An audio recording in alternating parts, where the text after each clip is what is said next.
Okay, the last piece I got for you is brand new. It's actually a duet. I hate saying that because it sounds so gay, but it's a team piece.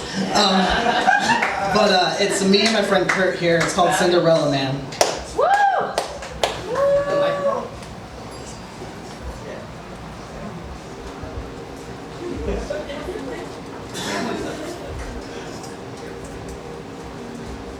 Cracked thousands of glass slippers trying to find your love.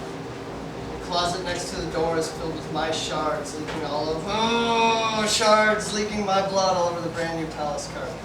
My personal clock strikes midnight every time my heart beats furiously with my footsteps searching for my blind carriage. We were never meant to be a fairy tale! Sleeping Beauty never awoke to my kiss, but it's kind of creepy to touch lips with some girl passed out to have the curse of a wicked witch of any cardinal direction. Sir Doyle created Watson around me, and I'd rather fight windmills than dragons. Leaving me to wonder why I was smart enough to spit the poisonous apple back in the face of so-called evil, yet was too distracted to realize I was walking right into the open-mouthed tidal wave of a wolf dressed in safety, cradling fact from fiction and broken branch lullabies.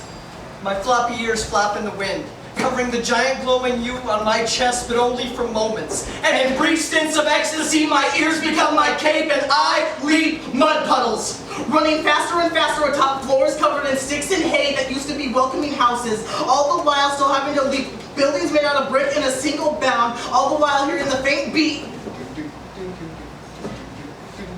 of struggling heroics never quite heard over the superhero theme song that took too long to save the damsel in distress, or in this case, my meaningless the ability to dry clean evil warlocks named Gargamel from your first Snow White dress.